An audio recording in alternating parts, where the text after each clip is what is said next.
Welcome all of you again. Let's spend a couple of minutes in silence.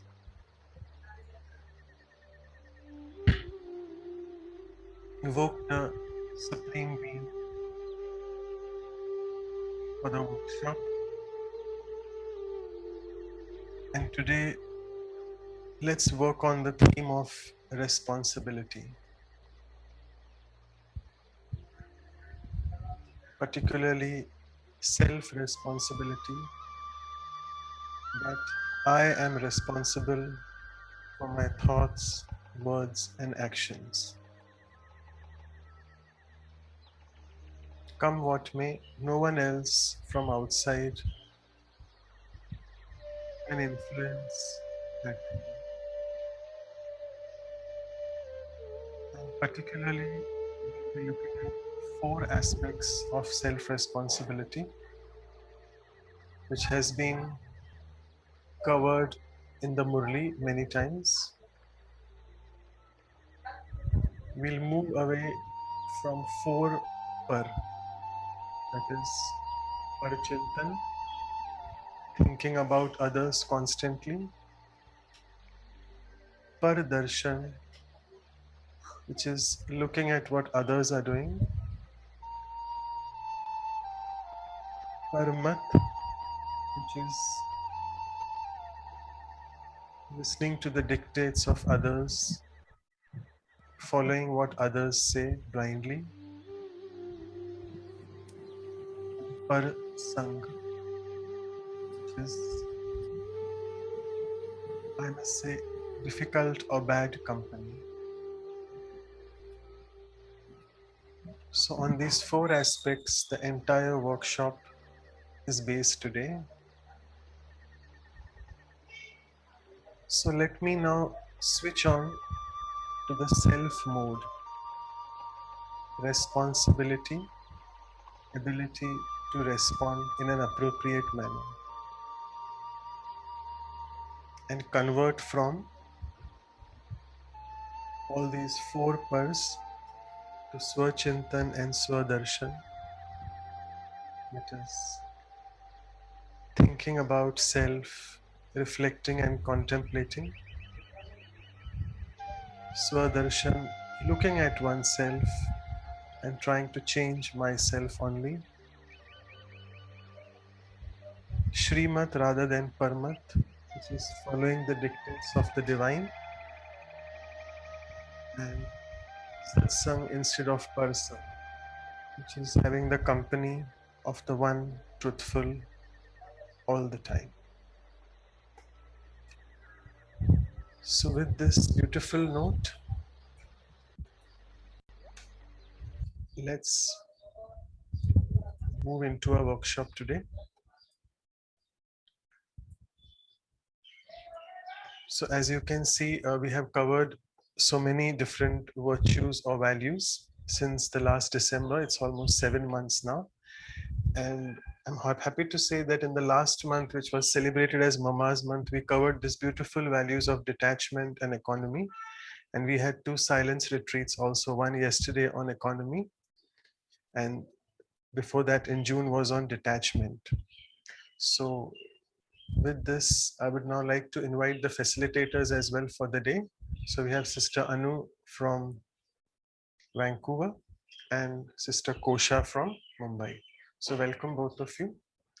And over to Kosha Ben for the first activity. Yeah, so Shanti, everyone. Yes, go ahead, Manoj.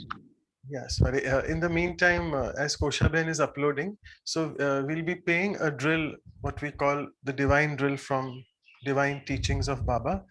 And it is all about covering those four aspects. So I would request all of you all to take a pen and paper after this drill and work on these four aspects today, because the entire workshop is revolving around these four aspects. So listen to the divine versions first. Okay.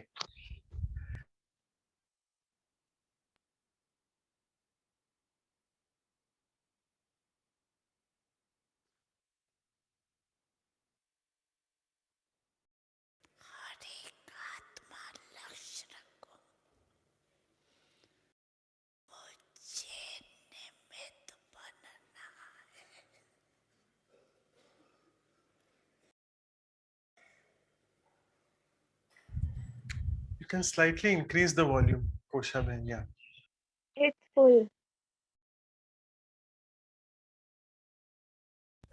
Okay, no worries, that's fine.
Shanti, everyone.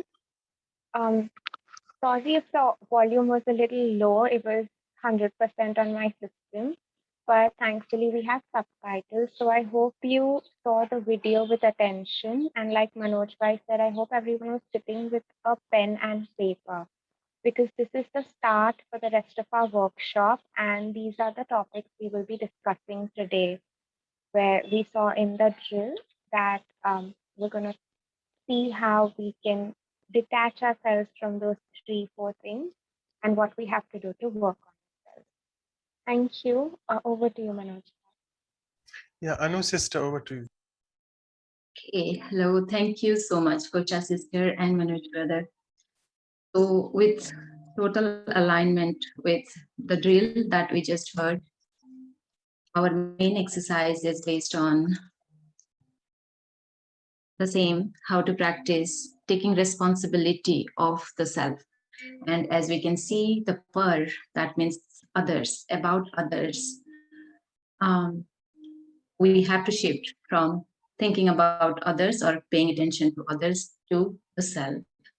So for that, as Manoj brother said, I hope you all have a notebook and pen. Please write it down and reflect on the 4 aspects of par, that's other, and their influences in your daily life.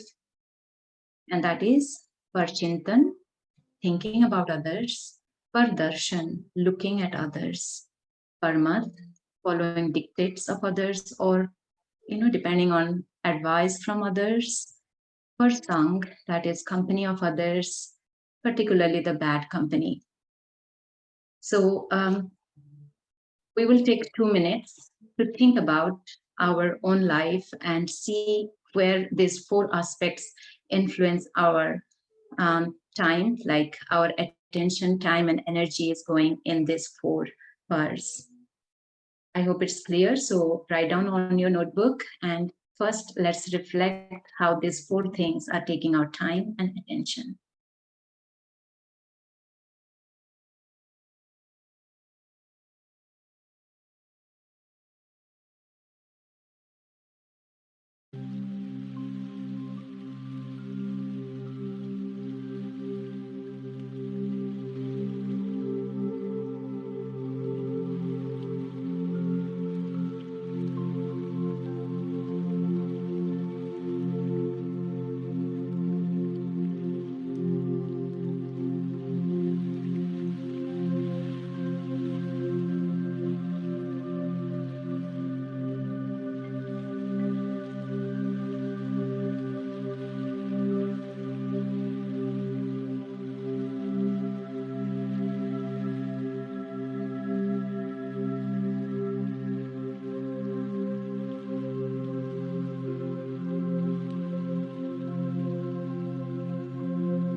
I hope all of us have written down, reflecting and recognizing that how these 4 aspects are affecting or influencing our life. And if our attention is on these 4 aspects, can we be responsible for the self? So in the next part, the reflection that we will do is to reflect on the action plan. What is that we want to do to shift from all this thinking about par and others to the self, swa, that is swachintan, that is thinking about the self, and swaдаrshan, looking at the self, not as a, with selfishness or arrogance. It is about seeing the self with the value that we hold and how we can bring it to every interaction. So moving from about others to the self, and by that we'll save our energy from being drained due to those 4 parts, and thus we can enable the self to respond appropriately. So in this reflection time, 2 minutes will take to find out that action plan. What is that we can do to shift from the attention and energy on others to the self? So we'll take again 2 minutes. Please write it down on your notebook as we will share it later.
We'll just take maybe another 20 seconds. Hopefully, you have got that list of things where your attention is going to others, and how will you bring it back to the self?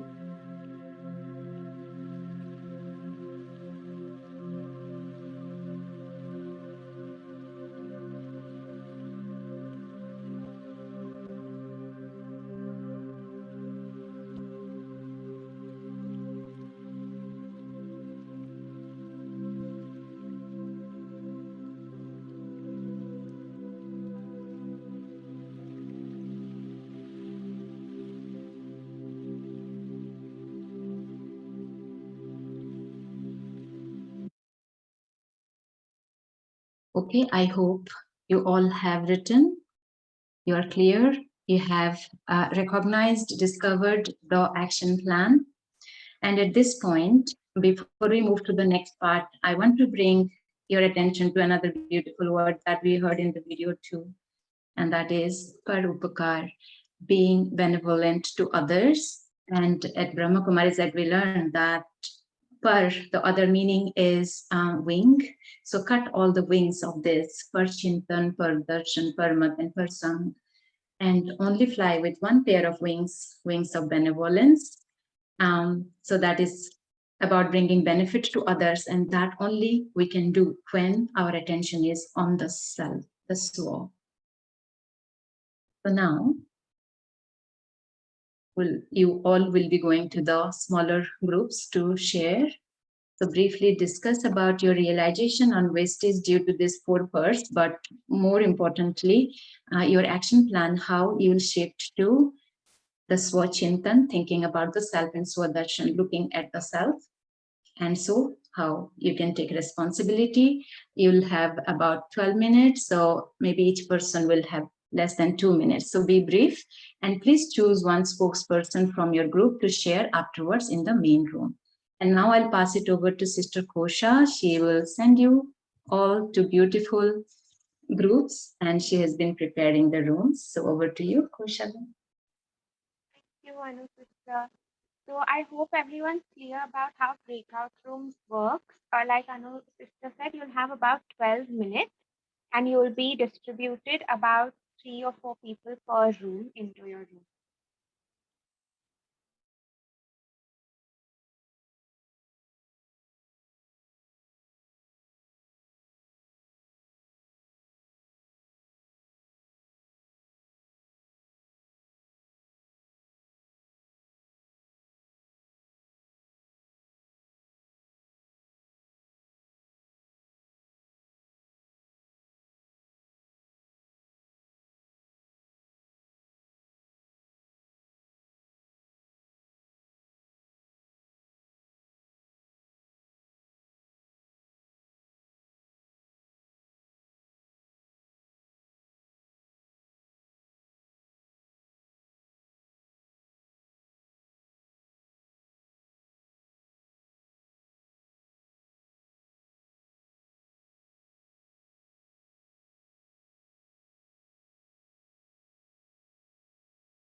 Okay, great. Thank you. So I'll just take randomly sharings from, so I'll go to faithful friends now, Rekha, Prajakta, Rachna, and Raksha.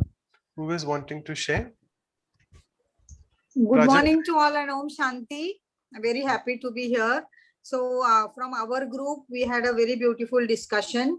What we want to share is Swachintan. Once we introspect and we learn to respond very carefully.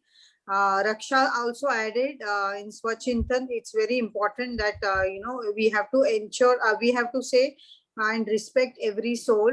In about Swadarshan, we thought that if you are honest to self, we know our strengths and weaknesses. We can work on self and love and prosper. There won't be any chance for comparison and competition. There were sharings from Raksha.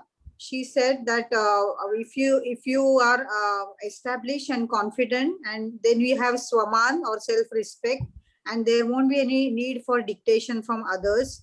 Once we practice detachment, so that there won't be any distraction from a outer appearance of anybody.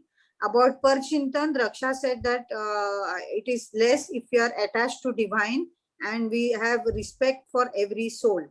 Rachna from our group said that Parchintan is Parchintan she has learned, and using knowledge of Murli has helped her to understand that every soul has its own journey, and they act and think as per the journey which is decided. About Pardarshan, we would like to Prajakta. share that. Sorry to interrupt. We'll just take 2 from your group because there are many others also Okay. want. But No wonderful problem. sharings Thank you. about, yeah. So about Parchintan and Pardarshan, you all have shared. So I would request the other groups now to touch the other 2 ones, Parsang and Parmat. Okay. So let's go on to compassionate carers, Haribhav, Isabel, Karishma, and Satish. So you all want to speak about who is sharing? Haribhav wants to, yeah. You have to unmute, Haribhav. You have to unmute. Yeah. Now, Yeah. myself, Dr. Kanade, Haribo, I am thinking I am to discuss about the Paradarshan and Parmat and Parsang. Parmat and Parsang, if you all have discussed. Yes. Now, third is we discuss about the Paradarshan. So we should not be, we evaluate the good perceptive. We should not be non-abstract. We are abstract to all the persons. And about the company, if you got the bad company where your career will be affected, reputation will be affected. For that, you have to be good company, good thought, and direction given by the Shubhava. Okay, so directions. So you went in the Srimad. So it is Parmat Yeah, se Nara ho gaya. Okay, fine, Yeah. good, thank you. So let's move on to Flying Farishta, a big group. Archana, Lita, Mahesh, and Manisha. I hope Lita, you got your answer to your question, which you were asking. What is the difference between Parchintan and Pardarshan, right? In the discussion. Yeah. Okay, yeah. Go ahead and share. Yeah. Okay. This is I'll cover it fast. Yeah. It is like self-focus hona chahiye, chintan on self. Because if you are looking at others, then you actually lose focus on yourself. So rather look into self, and automatically you'll be not thinking about others. Then take charge of yourself and try not to change others. Instead, try and change yourself if you feel it's needed. Reading, meditation, physical workout, all these will help. That will be the action plans. Also, try and see good qualities in others. And also it was said that Baba's Avikt Murli, unka dhyan karne par whatever good points are there, wo din bhar hamare saath rehte hain, and that we will be in that phase then. So that was also covered. And anger, frustration and all which comes because you're thinking of others or overthinking, that all will go when you actually looking towards yourself and trying to think about self. Thank you. Okay. Thanks. Your connection was a bit delayed, so therefore we could hear it later, but we heard it full. Thanks. So, and thanks for being so brief. Fragrant flowers, we'll move on to that. All SS, Shaila, Shama, Sheetal and Shrestha. So who is sharing? Shall I repeat? Shaila, Shama, Sheetal, yeah. Actually, in our group, they were late. I mean, everybody joined late, so we were not able to complete our discussion. No problem. You can on all the share your points. thing, Sheetal, that's fine. You want to share something about those 4 aspects? Anything? So what commonly came out during the discussion in our group was everybody is well aware, and they would like to spend more time being aware about this Pari Chintan. Once we realize, then probably we'll be able to come back to oneself and continue our journey. That's what we could come out with. And few of us are already on the journey. They are very well self-aware, and they are already practicing certain stuff like yoga. Okay, great. Thank you. So you just said the word Parichintan. That's okay. I know these words are a bit tough for you, but par in Hindi, the Sanskrit word par means others. So Parichintan is thinking about others. But you said a beautiful word, Parichintan. Pari means fairy ki tarah, angel ki tarah. So we should be like those angels, thinking about flying stage. So great, thanks. Though it was an error in the word, but that's perfect. Happy Hearts, Kiran, Shama, I think, and Vidhi. Who would be? Yeah, go I'll ahead. speak quickly. About Parsang, it was to stay away from such people and don't have any comparison. And every soul is a child of God. Everybody has their own karmic account, sanskars. So we have to follow the love and law rule, keep our affirmations and knowledge strong in the mind, and send good vibrations to everybody. But check ourselves before being a benevolent soul. Okay, so it's best to keep away from such people. That's what you're saying. But if they are in your house, how can you manage them? Yeah, then we have to check ourselves that we don't get influenced by such people. So that time, Baba, God's energy, fill yourself with God's energy and move on. Otherwise, it drains the energy of the self. So our state of mind won't remain stable. So then, like Baba said, we won't be able to be a benevolent soul. Yeah, so what Vidhi sister beautifully brought out is we have to really not physically distance from them, but vibrationally distance from them, vibrational distancing, or on a subtle level. So don't get influenced by them. Fantastic. We move on to the first group, that is appreciative angels. So it was Aarti, Dr. Ashok Mehta, Deepak and Vijay Bhai. So who will be sharing? Om Shanti Bhai ji. Yeah, Vijay Bhai, go ahead. We have to tell Parmat and Parsang, I think. So Parmat में किसी दूसरे की मत नहीं, किसी दूसरे कोई advising की जरूरत नहीं है किसी की. You don't need any advisor. क्यों? क्योंकि सबसे बड़ा एडवाइजर जो है वो श्रीमत है. तो श्रीमत पे चलते रहिए, आपको कोई प्रॉब्लम लाइफ में नहीं आएगी. और परसंग का मतलब है दूसरे की कंपनी. दूसरे की कंपनी का मतलब है क्या तुम देखते हो, क्या तुम बात करते हो. तो टीवी को भी मैं परसंग बोलता हूं. मैं लोगों से बात करना भी कई बार परसंग समझता हूं. लेकिन परसंग को हटाना है तो सत का संग करना है. और सत का संग क्या है? हमारे गॉड द सुप्रीम पावर का संघ है। तो अगर हम पर चिंतन, पर मत, पर दर्शन और पर संघ से बचना चाहते हैं और स्व चिंतन और स्व बाबा श्रीमत पे और स्व के दर्शन करना चाहते हैं और स्व का बाबा का कंपनी करना चाहते हैं, तो मैं कहता हूं 3 बातें याद रखनी चाहिए लाइफ में। Number 1, I am a point of light and a child of a ocean of light. Second, always think propkari, best wishes for everyone. Shubh bhavna, shubh kamna to all, every second, every moment. And third, gratitude that we have got the real Baba who is giving us a परिवर्तन in ourselves for a new दुनिया, for a new world. अगर ये 3 बातें हम याद रखेंगे तो हम समझते हैं हमारा जो कल का वरदान था बाबा का, बहुत अच्छा वरदान था, एक बाबा दूसरा न कोई, इस पाठ के एक रस स्थिति में रहने वाले श्रेष्ठ आत्मा भव। Om Shanti. Thank you so much for summarizing, and we have just a couple of minutes. Dr. Mehta wants to say something about the discussion, or you have to unmute. Yeah. I think the most important thing in our life should be to take care of ourselves. We have been on an external journey all our life. This is the time for returning to self, the internal journey. So Atma Chintan, the entire exercise is on improving yourself, to look at yourself very critically, and if there are any weaknesses, to also replace them with Baba's Chintans and Baba's points.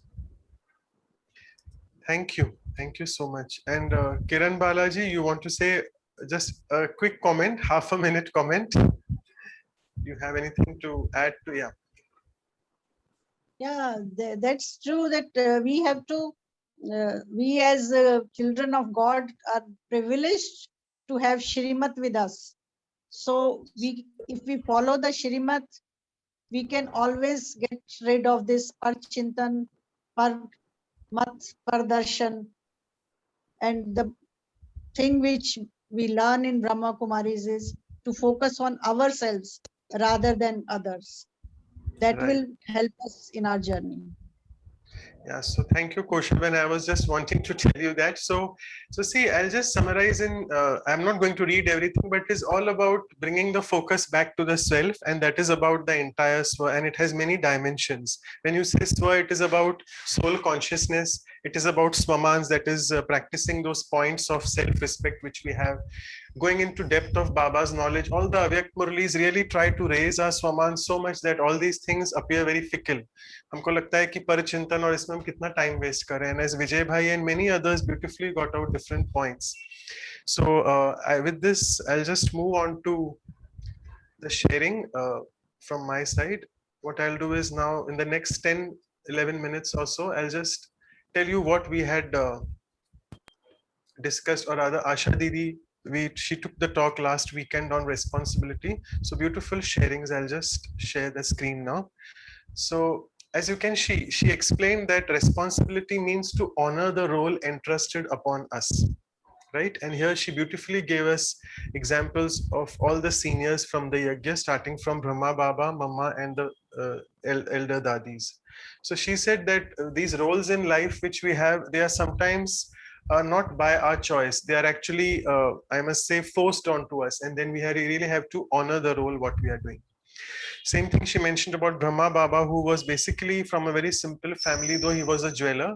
But the Supreme Being, every Kalpa wants his chariot to enter and speak the divine versions. So it was nothing about Brahma Baba, but the moment Shiv Baba entered Brahma Baba's body, he immediately felt highly responsible for everything after that. And his life took really a 360-degree turn after that. So let's look at Brahma Baba. I remember the months of January when I look at this beautiful Brahma Baba's photo here. And Didi pointed out one thing, that always look at the speciality in others. That's a big quality of a responsible person. You can only lead an institution if you start working on this quality of what we call Gun Grahakta. picking up on the virtues of what people have. And she gave a beautiful example here. I think it was Arjun Dada. He was a big brother in the institution. He really didn't know much how to speak, but he always used to salute Brahma Baba and all the other senior dadis and everything. So Brahma Baba, others used to actually just laugh at this soul that, oh, he was a bit, I think IQ wise, he was a bit low, but Brahma Baba used to always say that, see na dekho kaise salam karta hai. So isse, I mean, and then Brahma Baba gave him a big dress of the army person, so khaki dress bana ke di unko, and then he used to really salute, and this way people used to really enjoy his company. So even such a soul who we feel sometimes, oh, their IQ is so less, they are of no use, but Brahma Baba had that special quality in him that he used to look at the specialities in others. And same applies to Mama as well. Coming to Mama's example, the last month we have seen Mama was an embodiment of perseverance, which means persistence, being very patient with people. And it is, we can remember the example here. Baba, once Brahma Baba told her, Shiv Baba was telling her through Brahma Baba that you have to paint the Kalpa tree, and we have to give us 108 such paintings. We have to send it to 108 different universities. So Mama didn't shy away, because all the other people over there, all the other Yagyavasis, they was like, Mama, how will this happen in 15 days or 20 days, whatever time limit he had given? But Mama said, who has said? And she never shied away from taking the responsibility. And therefore, it was this quality of perseverance as well. Therefore, Brahma Baba always put Mama in the forefront. And once you are able to take responsibility, Asha Didi said, that gives birth to strength and courage. इसको हम कहते हैं हाजी का पाठ, which Mama had. हाजी का पाठ बजाएंगे ना, हमको कुछ भी सेवा मिली, हाजी करेंगे, तो अपने आप वो responsibility की courage और strength भी आ जाती है. So Mama was an example of that. Same thing applies to Prakash Mani Dadi. All of you know, again, it reminds me of those 3 slogans which Dadi Prakash Mani used to give us: Nimit, Nirmanchit, and Nirmal Vani.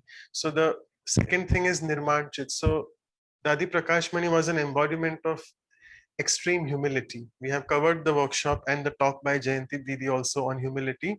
So Asha Didi pointed out this, that responsibility teaches us this beautiful quality of being humble. So though I am doing all my job, I'm doing all my daily chores and also taking responsibility on my shoulders, but still I am humble. Asha Didi's personal experience here was about the MD of a company who was responsible for so many lives. Even during bad days, he kept reminding himself that he is not alone. The Supreme Being is with him. So being in such a cadre or such a position where you are MD and responsible for the livelihoods of so many people, particularly now we see more in the COVID times. Again, looking at the self and maintaining our connection with the Supreme will help us overcome that. So we should be responsible in that as well. Didi mentioned about the beautiful quality of detachment, which actually we have practiced 2 weekends ago. We reflected on this in detail, and it was Asha Didi only who took us on this. I mean, she spoke on that topic as well. So sometimes, you know, we get so attached to our responsibilities and to our roles, and we feel, oh yes, if I can't do, no one else can do. No, we need to start delegating responsibilities to people. And very important, we need to have faith in what they are doing. Obviously, they won't be able to do as I'm able to do the thing. Everyone has their own ways and means of doing things. But I need to have full faith in the person, and I need to make sure that whatever they are doing, I need to have confidence as well in them, so that I can start believing in them. And here it reminds me of Dada J.P. Vaswani. I was associated with them for quite a while, the Sadhu Vaswani mission. So the slogan which Dada J.P. Jashan Vaswani used to say was, believe and achieve. So once you believe in yourself and someone else, you can start achieving. And that is a beautiful quality of a responsible person, believing in other people's. And as I mentioned, I have highlighted in the bold, never be attached to the responsibility you take up. It is just, for example, everything in our life, if we consider that as a seva, as a service, I'm being used by the divine for that service. If for some reason Baba, I mean, as the Supreme Being wants to give it to someone else, that service, I should be very, very easily able to give it up to someone else, whatever is then the divine drama plan. So I think we should not be so attached. That's what Didi was mentioning. She mentioned a few attributes of a responsible person. He or she should be contented. पूरी तरह से संतुष्ट होने चाहिए, satisfaction is the same meaning, then they can significantly contribute. They should be able to, here comes the quality of having a balance of Malik and Balak. So though you are an MD of a company, you're a Malik, you're able in a meeting, you're asking and you're giving your own decisions. But when you're sitting in a meeting with many people, so whatever contribution comes out from the people around in the meeting, as a Balak, I should be as a child and accept it.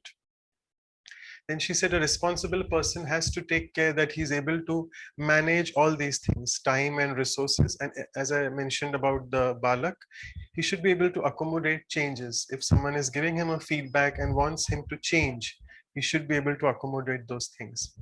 And a beautiful thing Didi got out here was about how to manage your time and position. It's about a doctor. She gave an example of a doctor. As a doctor, we are in a responsible profession. That doesn't mean other professions are not responsible, but coming to this medical profession, we are thought to be highly responsible. And this doctor was absent during an emergency at the hospital, and it was sort of unke upar charge laga that it's medical negligence. So he got transferred. I think it was good that he was not rusticated, but he was transferred from that place. So it's important that when we are responsible, we need to understand that we are responsible for everything in that place. And we need to really then take care of our time and resources and energy in that particularly. Another important quality is a responsible person should be cooperative and not competitive at all. Because when we work in organizations, in groups, that sense of competitiveness comes in.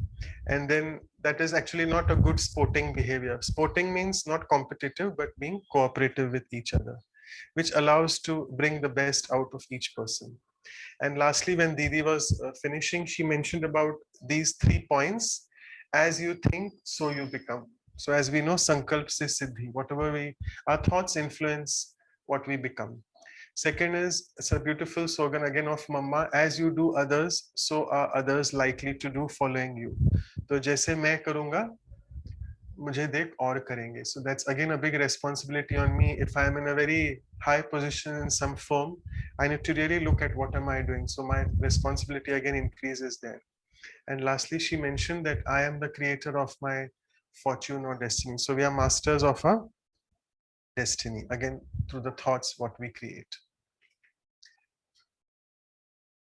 And Didi mentioned that meditation helps you to take the spiritual responsibility for yourself. So sometimes when we ponder over so many points, we feel, is it possible to inculcate so many things about responsibility? And it like looks like the word seems very heavy, responsibility.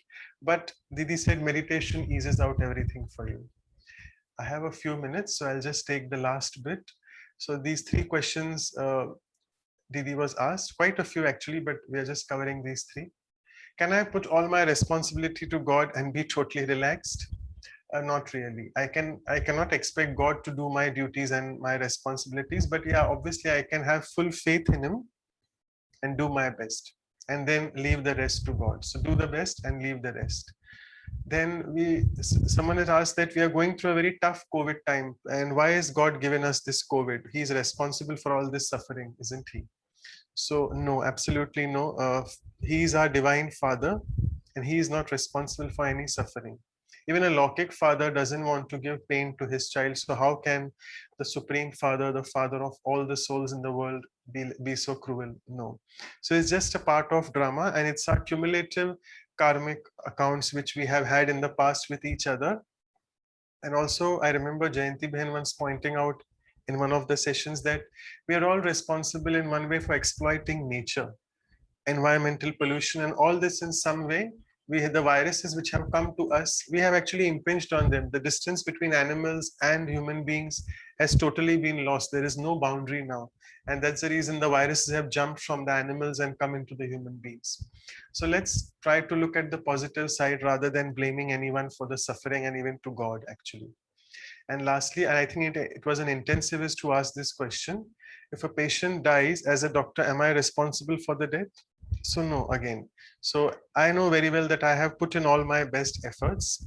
And again, don't take it personally. If the relatives who are so grief-stricken, I'm sure they are so emotionally in an upheaval at that point of time, they will outburst on you. but you need to maintain your patience and calm. Right. So with this, let's move on to, I'm sure Sister Maureen is with us. Koshaben and Anu sister, she's there around, right? Yes, yes. Yes, yes. Thank you so much. Yeah, thank you, Maureen sister. I'll just give a little bit of introduction before we go on to you. So as all of you can see, we are all these Vihasa enthusiasts, almost 50 people now today here. And we do a lot of Vihasa sessions. And Dr. Mehta is with us, who's one of the medical advisor to Janki Foundation. So these beautiful people we all see and we always mention about them. And we are so really fortunate that Sister Maureen is with us today. She's one of the core person who has helped in the development of the module. And let me just tell you a bit briefly about her. So she has been in the knowledge now for over 40 years, surrendered her life fully. Being from the West, I'm really amazed when I look at these Westerners and the way we call them jhatku in Hindi, which means they just surrender everything immediately the moment they realize that I am this soul and I'm belonging to Shiv Baba and no one else. So let me look at her other achievements. She's the program director for the Brahma Kumaris UK and also the Brahma Kumaris representative at the United Nations Vienna. Her work with the spiritual and ethical dimensions of climate change are very, very important because they explore the nature of harmony and connection between our inner state of being and the state of our earth. So she has explored a lot about these climate change issues as well. She's been involved in many interreligious dialogues nationally and internationally.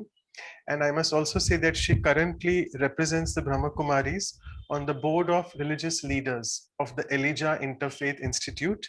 And there's one more organization called the Peace Pledge to Live, Loving Kindness and Compassion. Slightly tongue twisters, but she's on this Interfaith Institute of the religious leaders. So she plays a very important part. She's also a part of the strategic circle of the Spirit of Humanity Forum. And I think the last important thing, which I think is she's currently involved with that. It is a forum which is hosted by the city of Reykjavik. I think it's the capital of Iceland. This forum creates a space, safe space for self-exploration and dialogue among various spiritual leaders to discover new ways to move forward based on deep human values. And this is what really attracts me when it again comes to things about values. It reminds me of all the Vihasa experts. So with this, I will just now stop sharing my screen. And thank you, Sister Maureen. I know it's 5:30 in the morning in UK, but wonderful to have you. Thank you. Thank you. Can you hear me all right? Yes, yes, perfect. Yeah. Thank you. Thank you very, very much for inviting me. And I'm very happy to be here, even at this hour, no problem. Yes, you giving the introduction. And when I look back at, we spent many, many hours in meetings. Would I call them meetings? They were really, we enjoyed ourselves very much developing the Vihasa program. And in particular, I was advising on and helping with the whole perspective of meditation and reflection. So it was a very, very, very, very good experience. And it's wonderful to see how the Vihasa has really gone across the world and has served so many people in the health profession and beyond. So I feel honored to be with all of you. The subject of responsibility, obviously you've been exploring it very, very deeply. And it is something that is so important in our world today because we expect people to be responsible. And being responsible is not a small thing. It's not just about doing something. It actually involves a lot of inner preparation to be truly responsible. And there are a lot of things that are connected with responsibility. Honesty, love, integrity, selflessness, many, many qualities which come together to really make a person responsible. And I saw in your, just now you were mentioning that it isn't that we should feel very heavy about being responsible. And I think this is the thing, that if the responsibility is powered by these inner qualities, then actually there isn't heaviness, there's actually lightness. And I think when I look back on my life or the things that I've done, where I've really felt lightness in fulfilling responsibility, and I think throughout my life I've always had more and more responsibility kind of piled on top of my head somehow, even definitely without asking for it. And that's the thing, isn't it? You will all be aware that when you do something responsibly, then lots of other people want you to do more things for them or take on more duties. So it accumulates. But I know that I really felt good with responsibility when, one, I know that within fulfilling that responsibility, I've really been true to myself. I've really been true to my own conscience.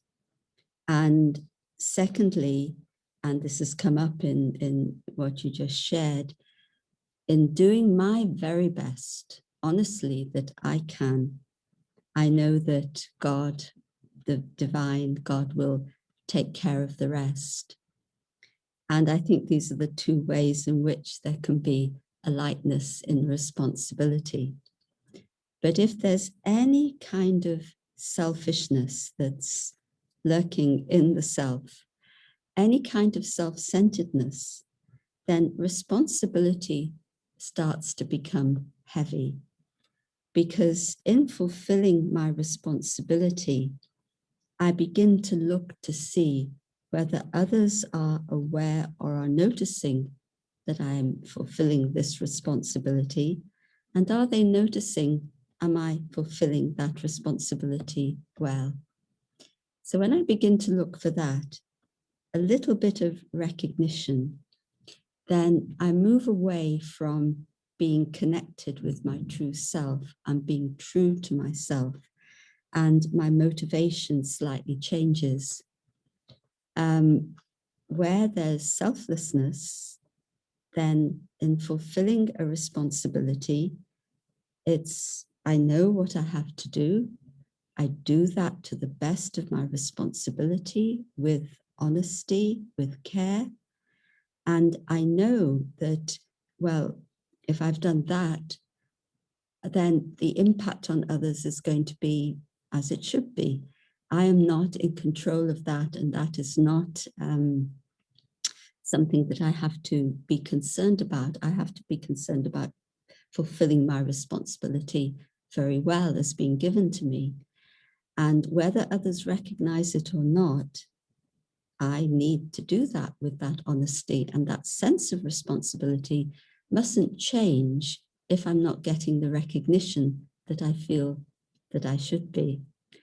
And this is where Dr. Matanani, you mentioned about competitiveness and cooperation. When I'm looking for that little bit of recognition in terms of fulfilling my responsibility, then I come more into the consciousness of competition than cooperation. And of course, when I fulfill my responsibility well, definitely others are going to appreciate it. I don't even have to think about that. It will naturally happen. And then if somebody is very natural in fulfilling their responsibility, when there is that lightness, even when that praise or recognition comes to them, they said, well, I was just doing what I had to do. You know, they don't say, oh, thank you very much, it's great. No, they just, it's something, well, I did what I had to do. And that inner happiness that we receive from that is absolutely enough of a reward. We don't need other things piled on. And I've been very fortunate, as you know, to have really had a wonderful mentor who is Dadi Janki, who is she passed away last year at the age of 104, and many on this, you know, in this workshop would have met her and interacted with her. And of course, I in a sense, more or less lived with Daddy for 40 years. And what was so incredible, of course, her absolute honesty. But I know that she would never, ever ask any of us to do anything that she herself hadn't done or wouldn't do. And because of that, it engendered a trust. You trusted if she suggested something for your life, and she didn't give you orders, she would suggest, she would explain, then you trusted it and you wanted to follow it because you knew it was backed up with that absolute honesty and integrity. And whatever was inside is reflected outside. That's a spiritual law. So if I have that honesty and integrity within, then in whatever I do, I will be true to myself. And that will engender trust in others. And, you know, when I look back through my life, I'm actually very lucky that I have been with people whom I've been able to put my trust in. And I know that's not so for everybody, whether it's my parents who were always there for me. They never let me down in any sense. I can honestly say that. Whether it's in my spiritual mentors, and of course, Daddy Janki, the main one, but also others. Again, I can say they never let me down. They always have been there for me and are still there for me. So I feel very fortunate in that sense. But it also makes me feel that sense of responsibility to do that for others. So can I do my work in such a way, be with others in such a way, be in my relationships in such a way? And I'm using the word be very specifically. It's not really about doing. It's very much about the being, and then the doing comes naturally. But can I be with others in such a way that they also feel that sense of trust in me? And they won't say, oh, you let us down for this or that or the other. And I feel that that's something that gives you a lot of dignity, a lot of inner happiness, to understand how to be in the right way so that I can truly fulfill my responsibilities. And so honesty, a very, very big part of things. And honesty, as we're discussing, isn't just about telling the truth and, this is how it is, but honesty is about doing things to the very best of my ability. And if I leave something halfway, oh, well, someone else will finish it off. I know sometimes I have to finish off things other people leave, but I don't want to be in that situation where others have to finish off what I leave behind. If really I can't do something, let me be honest about it and say, I'm sorry, but I can do this much and I need to hand it over. That's okay. But if I walk away from something, then that's not being responsible. And we need that kind of honesty to do things to the best of our responsibility, best of our ability, and also to be very honest when we feel we can't do something. And I feel that's very important too. So that honesty inside, very, very, really, I feel very much a foundation of responsibility. But then along with honesty, to be responsible, and I've seen this in my own experience for myself and in working with others, I really need to care inside for what it is that I'm doing. And of course, care is, the foundation of care is love. So if I have that love inside for what I'm doing, I will naturally show care and compassion and also fairness. One of the definitions of sustainability in environmental terms, but I think it relates in everything, And I think the environment is everything anyway, affecting us in every way. But one of the definitions is that no one should be left behind. And I find that very beautiful. It doesn't matter whether they're somebody who is, you know, of my background and culture, somebody completely different to me, somebody who's been good with me, somebody who's been bad to me or insulting, etc., etc. And we meet all sorts of challenges in life.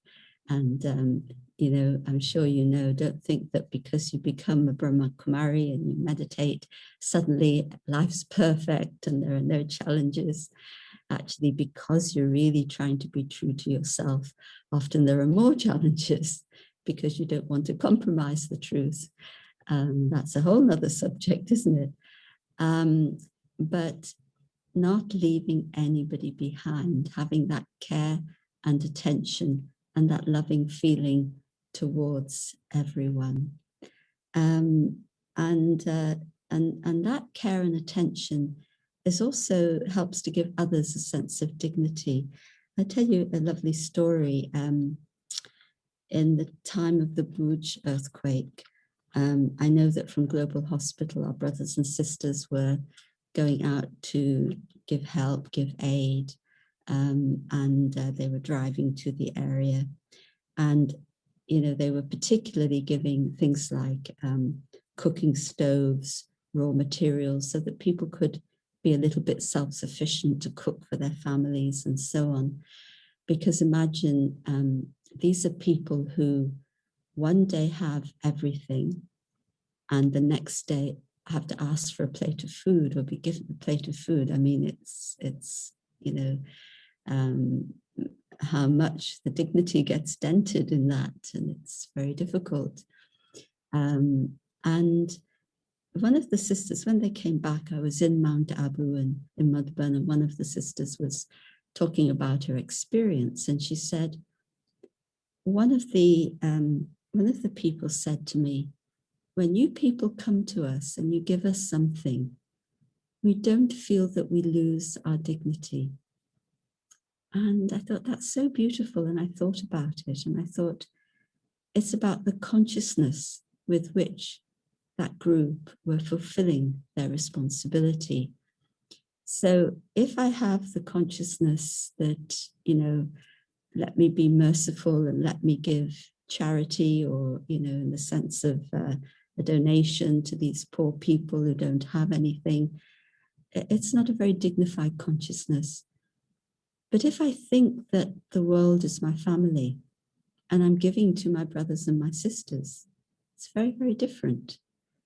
And, you know, if your brother or your sister in your family needs something, you don't sort of think it's a handout or an act of charity. It's natural to share. And I remember a beautiful little scene. My niece and nephew, they're now grown up and one of them has her own children. But I think at that age, how a little girl was about 6, a little boy was about 4. And I was going out with them somewhere and it was a cold day. And the little boy must have been actually under 2, so they must have been much younger, because he couldn't, he wasn't speaking, so very young. And there was only, he had a pair of gloves and she didn't. And in his little baby language, he was offering her, I have this one, you have that one. So he was offering her to wear one of his gloves, which wouldn't have fitted her. And he'd keep one. And I remember that scene, I was so touched. But when you're in a family, you know, you just share. That's a natural thing to do.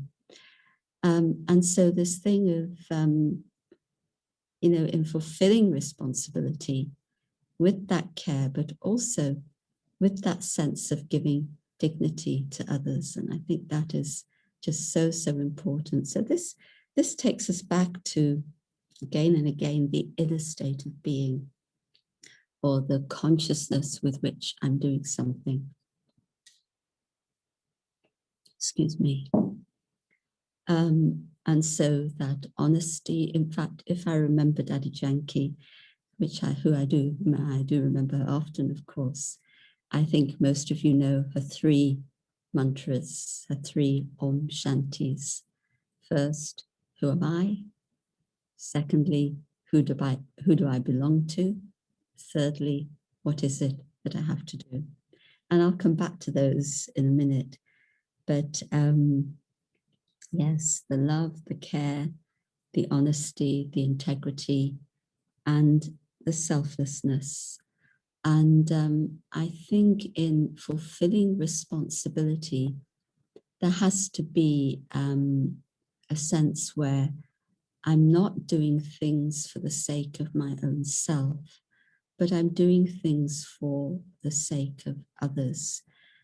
If I go into any situation and, you know, I'm somebody who would always run away from conflicts, but as you gain responsibilities, you find that you have to step into difficult situations, even though you wish you were somewhere miles away, but part of your responsibility.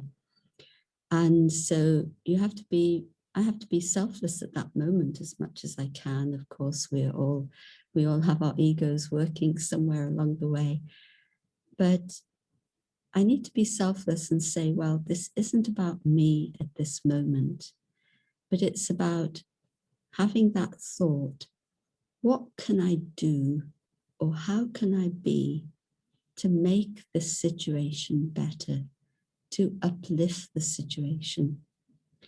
And sometimes we need to say something. Sometimes we need to do something. Sometimes we just need to be present, but present in a way that is giving very good feelings and creating a very good atmosphere. Think about the atmosphere of the world today. And I know in India, things are still very, very difficult with COVID. And, you know, every day I know we are meditating for Bharat, for Madhban in our centers around the world. But think about the atmosphere. There's and it's here too in the UK, everywhere. There's an atmosphere of fear. There's an atmosphere of sorrow, but in particular, an atmosphere of fear that is driving people. And when I see some of the decisions that are being taken, whether by our leaders or by others, what can I say? I'm not going to get into politics, of course, but you see that so many decisions are driven by fear. They will say it's driven by science, but fear is also a big motivating factor. And I think we have to be very, very careful with this, because if there is an atmosphere of fear and I get drawn into it, then I won't be able to be true to myself. I won't be able to be as loving as I would like to be, because love and fear are opposites, actually. And also, I won't be able to access the inner wisdom that is needed at that moment to fulfill my responsibility. And if in any little way, through my own being, my own presence, my own consciousness, my own connection with God, I can begin to give out a different atmosphere where I am in my surroundings and ultimately in the world. If I can spread a loving atmosphere rather than a fearful atmosphere, then that's a very, very big service. When people come to our centers, what do they comment on? The atmosphere of peace. They just want to be present there because of the atmosphere. And each of us carries an atmosphere with us. Whatever's going on inside is definitely experienced on the outside. We may think that our thoughts and feelings are hidden. They're not at all. You go into a household where there's been a lot of anger and you feel it immediately. Nobody needs to say anything. You go into a loving household, and again, you feel the atmosphere.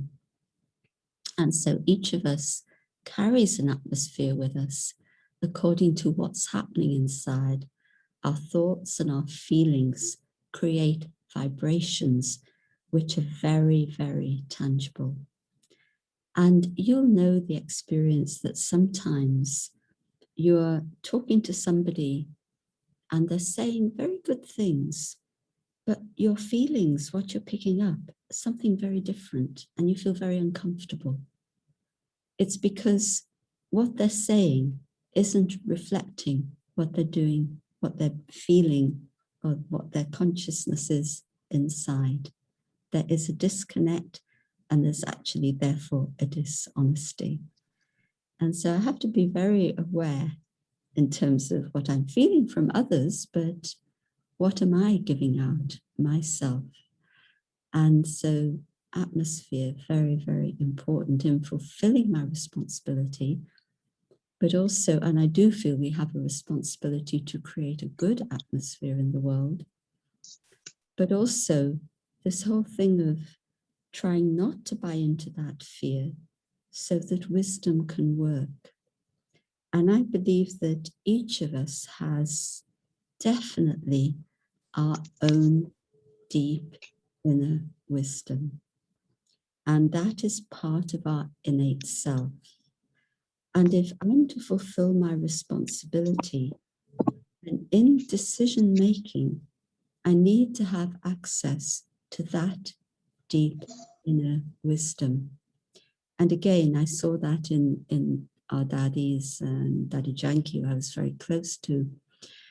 And you'd ask her a question, and often she wouldn't answer right away. She'd say, wait a moment. She'd go quiet, she'd reflect, she'd go inside. And then she would share something. And you know that one is that she was connecting with God. And so she would make sure everything was absolutely true to as God would want it. And also she was enabling God to empower or release her own inner wisdom. And she had a lot of wisdom, incredible amount of wisdom. And she didn't buy into other people's negativities, which was why she was able to use her wisdom so well.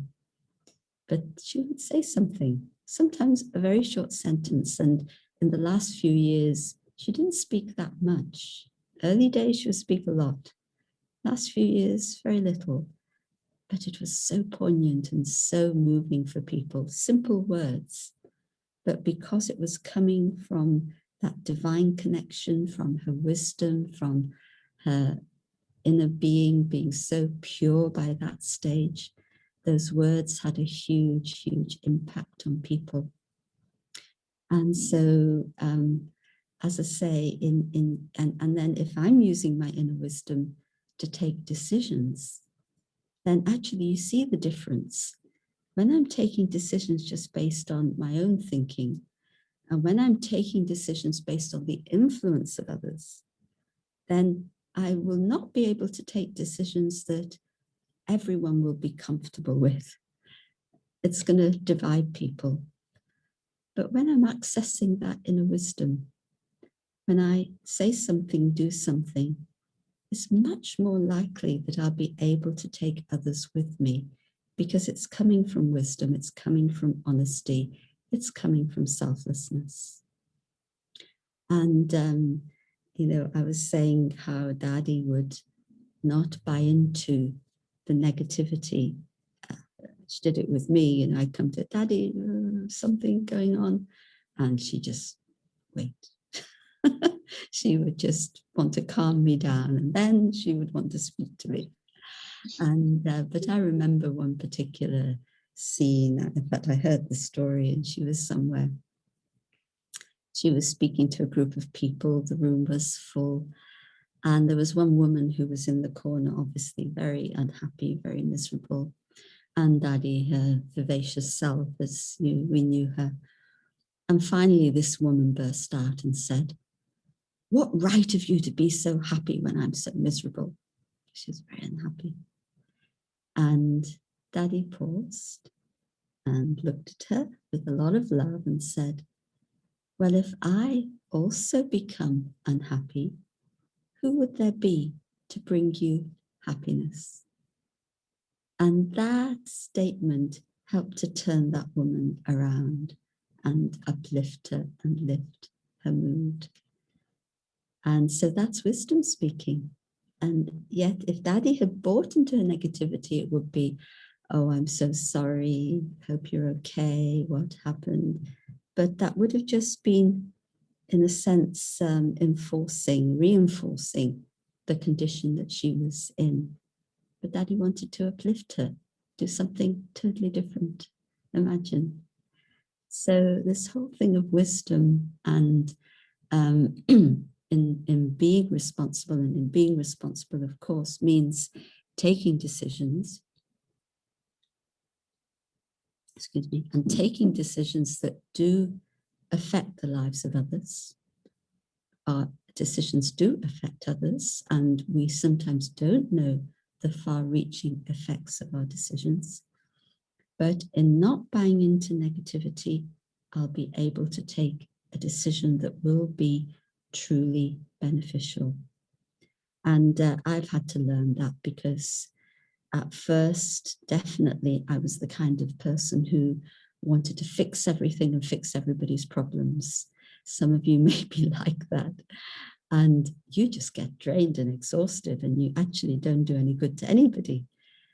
And then I learned bit by bit to be more detached and to understand that actually, one, I can't fix actually anybody's problems. They have to do it for themselves. And the best I can do is to provide an atmosphere. Maybe it's to listen. Often when people come to you with their problems, all you need to do is listen, and listen very benevolently, no judgment, compassionately, just be there, just listen. And then they themselves come up with their own solutions. I've seen this happen so many times. But if I'm listening to them and I'm having my own commentary going on inside, saying, I must tell them this, I must tell them that, it won't work. And they won't be able to be empowered. And it's very, in being responsible, it's very easy to make others dependent on you. But that doesn't work, and that isn't healthy. But let me empower others. And that's where the whole thing of trust comes in, because then, having empowered others with responsibility, I need to trust them. I can't do everything. And I know this has been brought up. Of course, we can't do everything. But I have to empower others and trust them. And then listen to them when they come back to me with their ideas, because they may have better ideas than me, no problem. So this whole thing of trust is really so fundamental. And of course, in being able to engender that trust in others, one is engender their trust in me, the other is putting my trust in them so that they grow and develop. So in order to do that, of course, fundamentally, I have to trust myself and I have to trust God. And so this, of course, comes back to the deep inner work that we all have to do in being responsible in this virtue or quality of responsibility. I need to do inner work to know myself well and to be able to understand my own deep inner qualities. And of course, that inner work is the work of being soul conscious, not being conscious of the role and others' response to my role. As we said earlier, is there recognition? Is there not? All of that. No, I am who I am on the inside, not the outside, because the outside will always change. Our roles will change, and we can change your name. Now you can change your gender, anything. That's all to do with the physical. But who I am is to do with me, the being inside. And that's where the work is needed. To really be true to myself, to be truly conscious of I, the soul, the being soul conscious as much as I can at every moment. And being soul conscious means being in touch with my inner qualities of peace, of love, of purity, of wisdom. And that brings me immense inner strength. And when I'm in touch with these inner qualities, then it's very natural to connect with God, the unlimited source of peace, of love, of purity, of wisdom. Where do we get these gifts from? Only from that one source. And the more that I'm connected, the more I will feel that flow of energy, the more I will feel that inner strength and courage.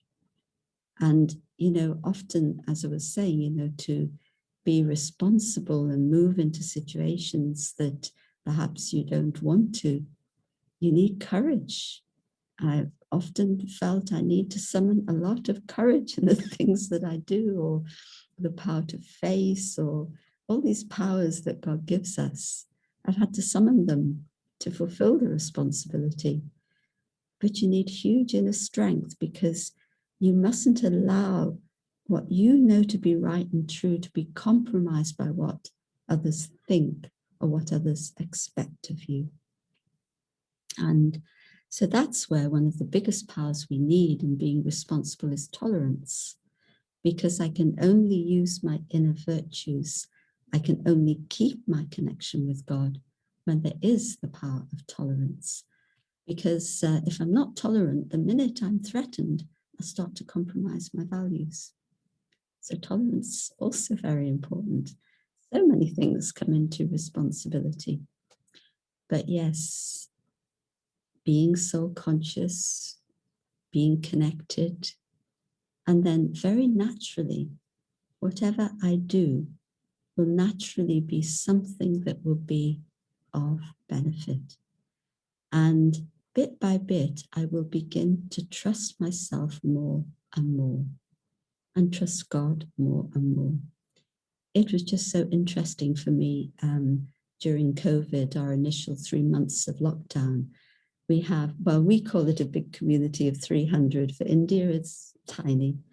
But, you know, we had to be a few of us in this big house, and then sustaining actually not just the 300, but all across the UK, and getting things online and taking all the decisions and whatever. And Sister Genti was 4,000 miles away, and of course on the other side of the phone, but you know, you can't be phoning every 5 minutes. And so it was just very interesting to see how I had to grow in trusting God and trusting myself and trusting others. It was a very, you know, amazing experience, really.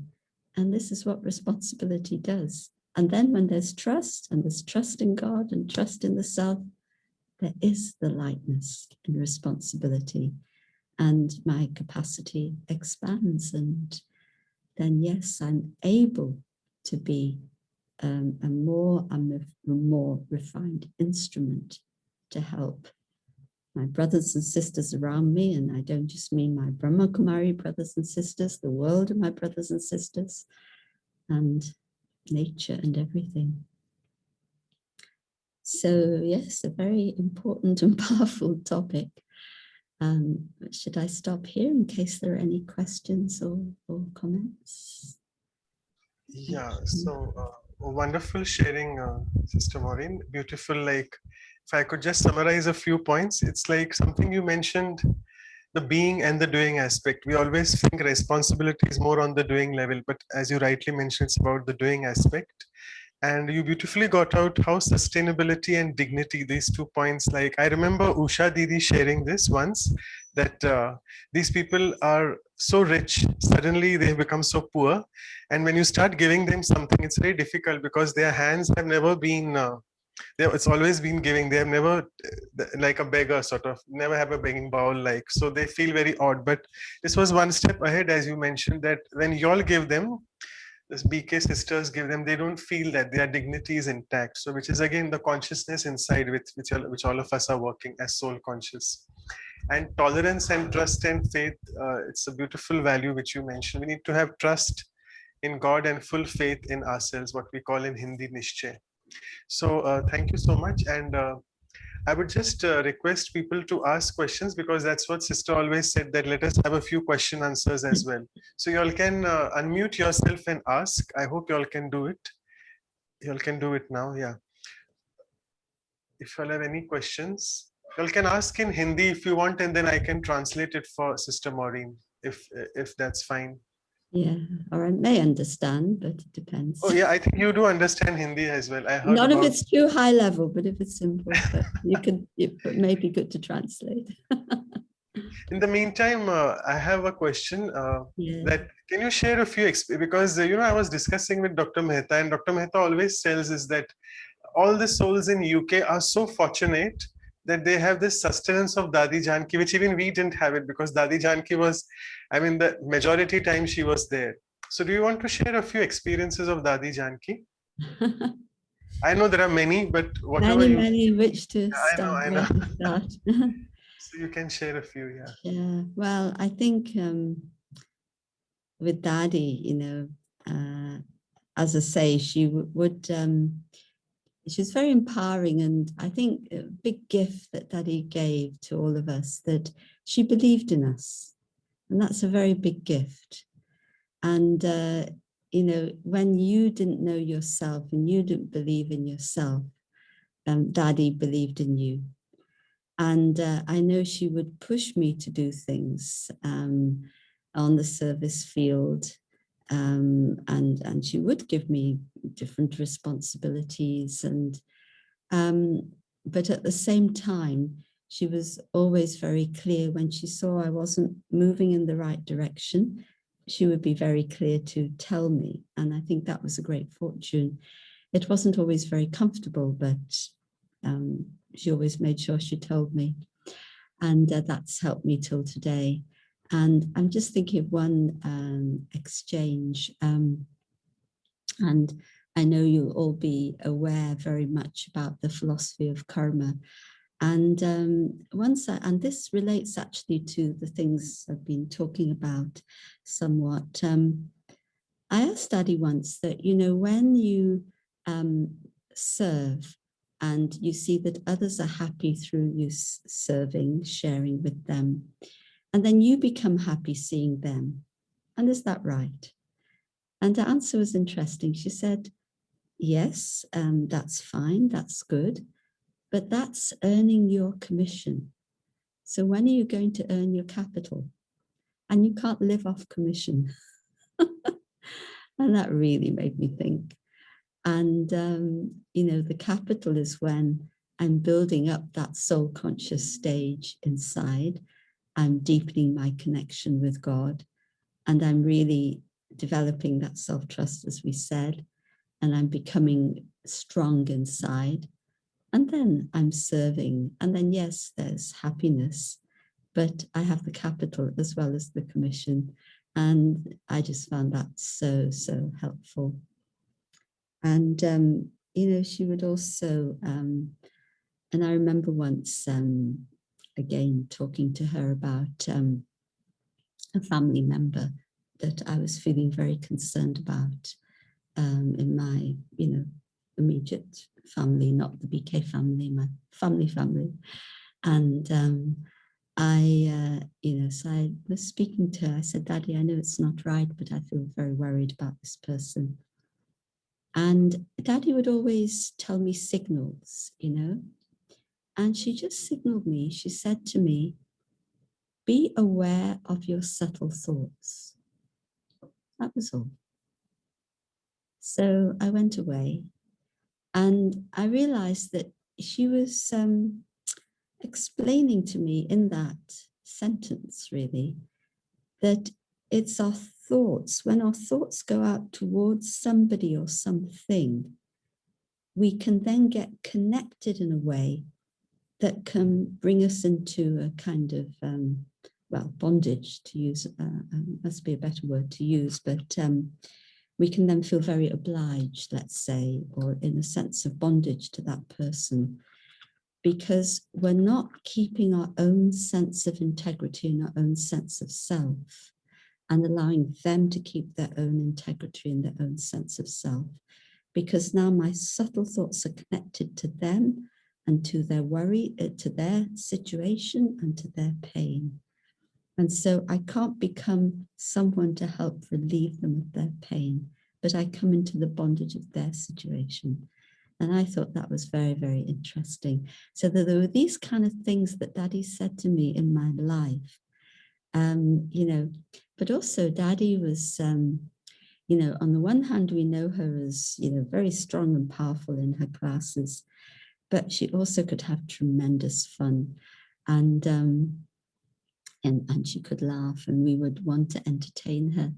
And I remember once there was a senior who was visiting from India, and he was meant to go to somebody's house for a get-together and a gathering, and he got sick. And then Daddy said, "Okay, let's go have a party." She took a group of us, we went there, we had lots of fun, we had, you know, like, she just turned the tables around. So that person who was meant to host this other senior didn't feel a thing. You know, like, she had this way of taking any sorrow or disappointment or anything out of the atmosphere. And so very, it's like she understood human nature so deeply, and she would just pick out, you know, what needed to be turned around. Oh gosh, so many experiences, but these are things that certainly come to mind. Yeah. So wonderful. Thank you, Dr. Ashok Mehta. You have wanted to ask or say something? Yeah, please. Hello. Nice to see my good friend, Dr. Ashok Pai. Maureen Ben. Good morning to you. Good morning. Maureen Ben, I've always seen working in the office, a very busy person, taking all the responsibility of the global house. So I want to ask a very simple question. How do you take so much of responsibility and still be smiling all the time? Well, you know, sometimes they say either you laugh or you cry, right? It's a choice.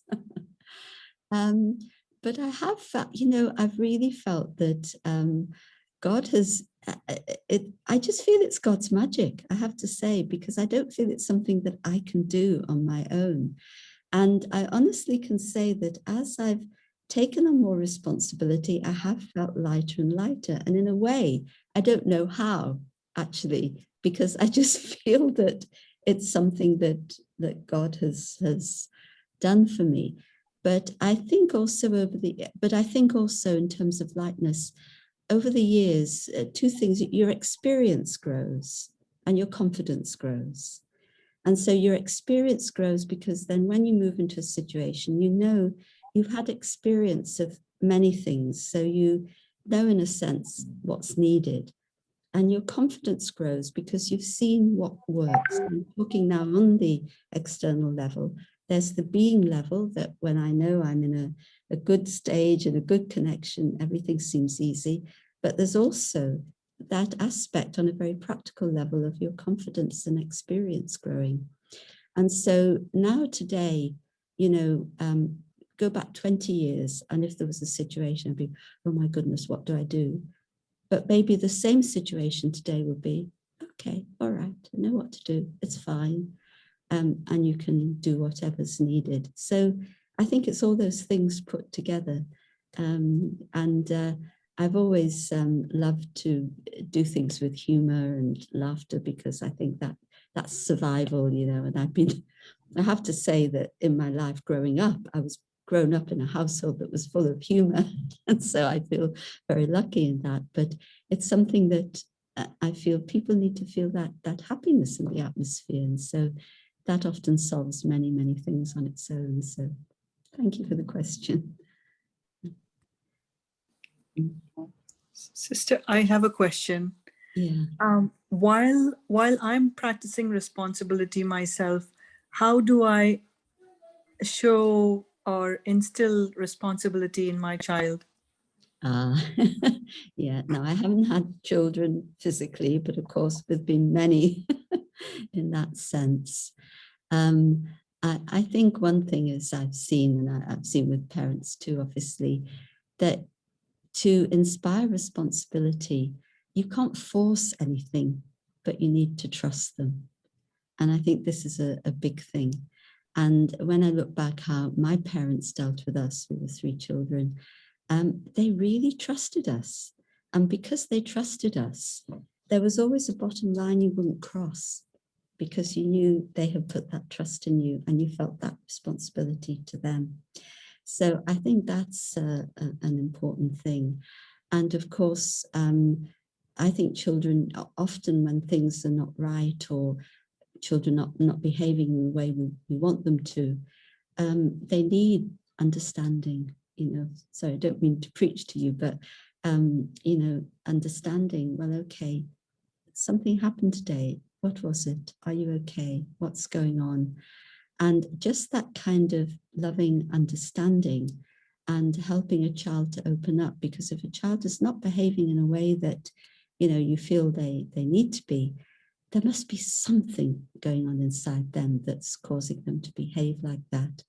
And I know in today's world, there's so much influence that it's very, very difficult being a parent today, more difficult than when we were children.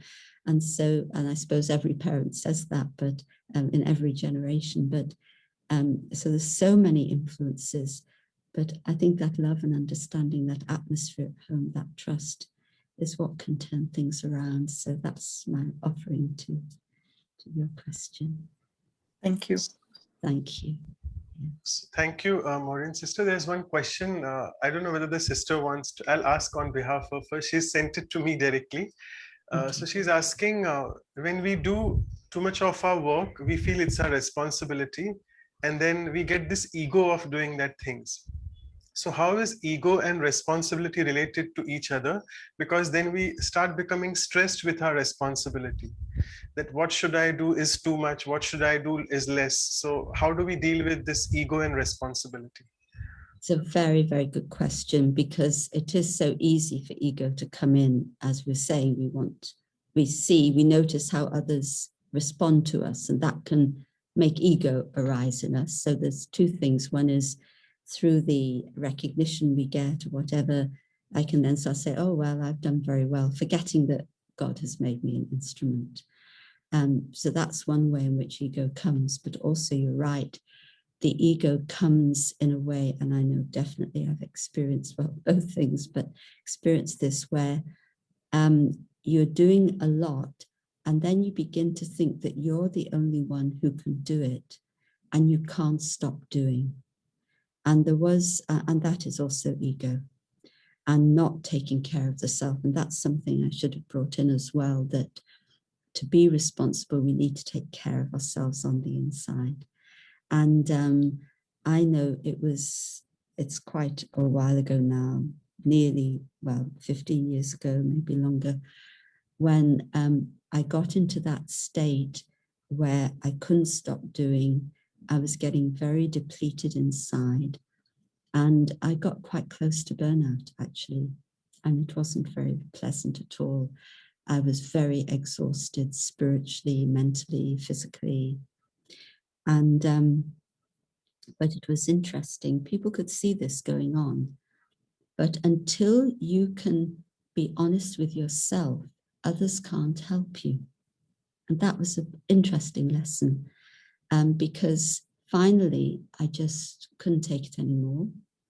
And Daddy was in London, Daddy Janki, but still I couldn't even speak to her, but I wrote her a long letter. And then she called me. And then actually, she was amazing. Finally, what she did, she sent me to Madhuban, to Mount Abu, for 2 weeks. And I always feel that that saved my life. She took me right out of the situation, no response. And you know, it was so interesting. Sometimes, because you're doing something unusual, going at a time when people don't go. It was July. And sometimes people say, oh, you're going, you know, a little bit of everybody said to me, oh, go, go, go. So I must have been causing a lot of difficulty for people. I really found that really interesting. Everybody sent me with so much love because they saw that this was what I needed. And it really helped me.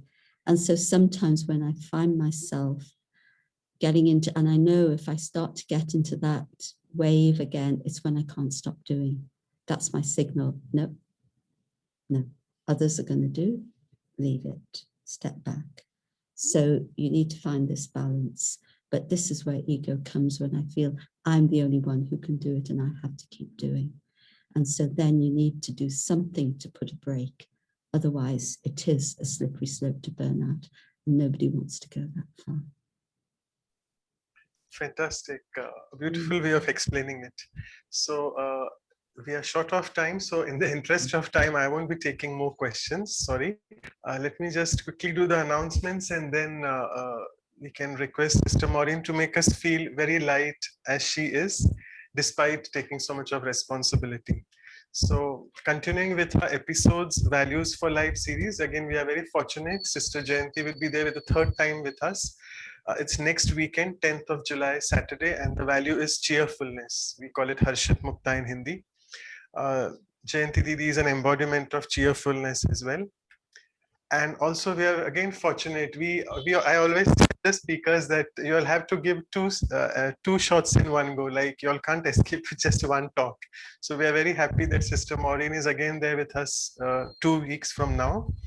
We'll be having the workshop on cheerfulness, and again, Maureen's sister will be sharing her thoughts on cheerfulness. So we'll keep you posted. We have just come up with this all thanks to Kosha sister. She has prepared this calendar of events, and it's beautiful to have a snapshot of what activities we are doing over the weekends.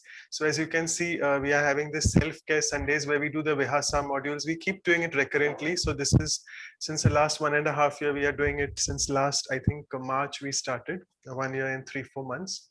So we'll be sending you this as well. I don't want to go on this in details. And you can just email us your queries and comments on vihasaindia@gmail.com, and please feel free to visit our website www.vihasa.in. And very important, all these workshops, particularly the speaker talks like whatever Sister Maureen has spoken, so all these will be uploaded on omshanti.tk/workshop, so you can all find it even if you miss the live session. So with this, I'll stop sharing, and then we'll request now Sister Maureen to take us in the meditation mode on responsibility. Should I play some music in the background? Or? You can, just very softly. Okay, thanks. Yes.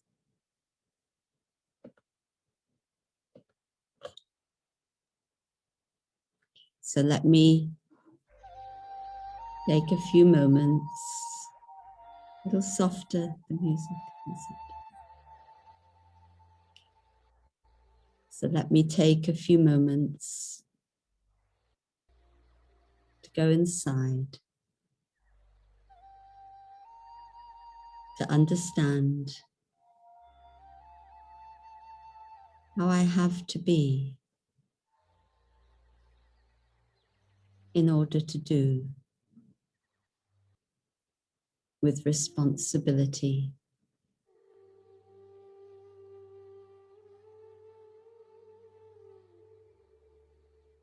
And for this, I need to become responsible for my own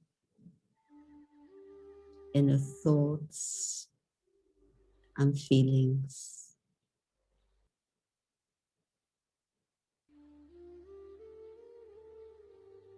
Let me create thoughts of my own choosing, thoughts that connect me with my true self and with God.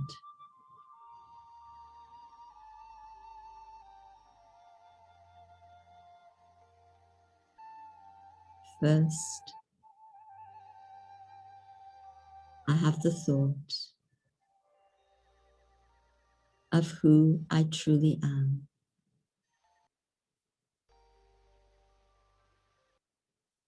I'm a soul,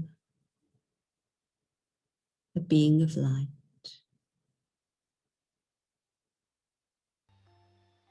My seat is in the center of my forehead.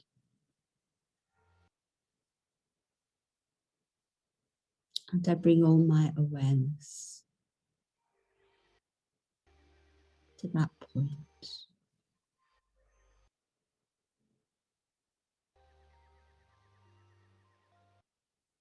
I visualize that beautiful point of light that is the cell, and all other awareness fades away.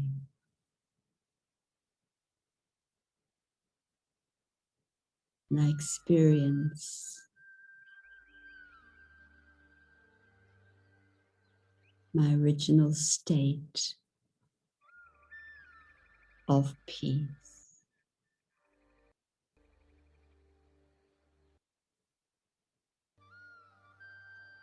I am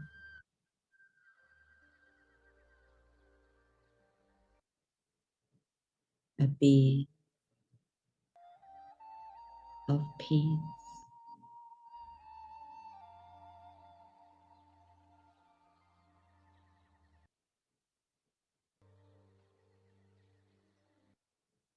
And in this state of peace,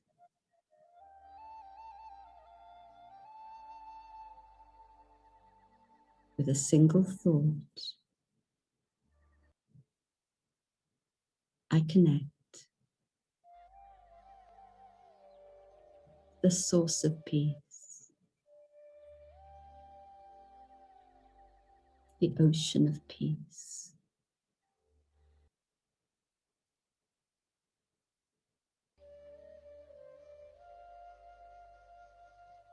God is unlimited in peace, in love,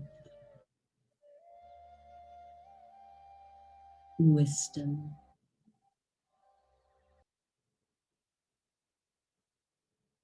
and I feel that energy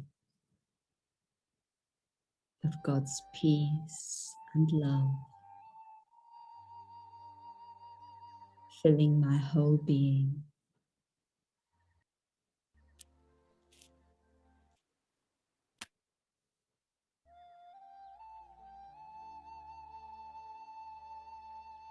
My thoughts have changed. My feelings have become pure.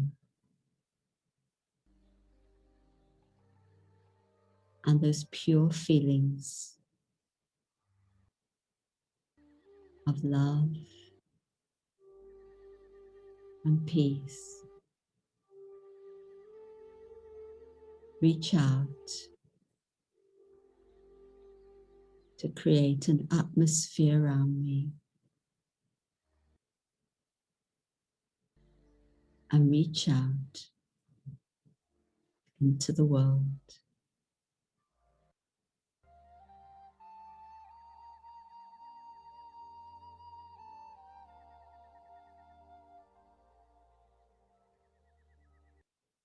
In being an instrument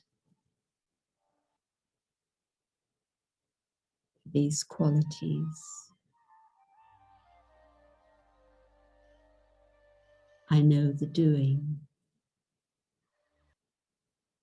will take care of itself.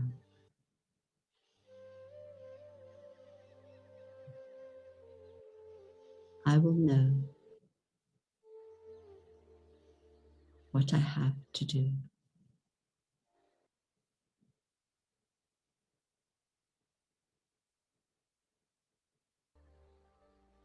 Gradually, I return to the awareness of my body and the room around me.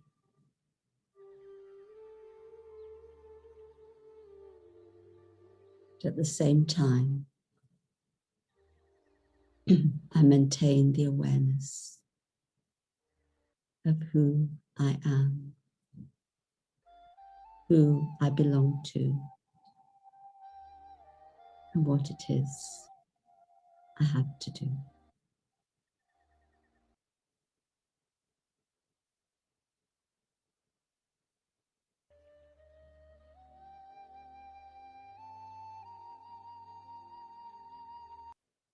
Om Shanti. Thank you. Thank you so much for the wonderful experience. And before I forget, Anu sister, over to you for the photograph. If I can request all the participants to, we'll just take 2 more minutes, Sister Maureen. Okay. If I can just request all the participants to switch on your video camera so that you all can also appear in the photograph. It will be a good memory for all of you all. Yeah, thank you. Yeah, Anu sister, over to you. Yeah. You have to put it on the gallery. Yeah, You- even you can do it. I have to do that. Okay. So you can see all the participants. Hello. So to everyone, everyone. please open the video. Hi. Okay, then. Now, 1, 2, 3. And the second page, once more. Smile. Thank you. Yeah, so I think we were Thank waiting. you. Thank you, Sister Maureen, so much. Thank you. for your Thank time. you. Thanks to everyone, and thank you very much for inviting me. Om Shanti.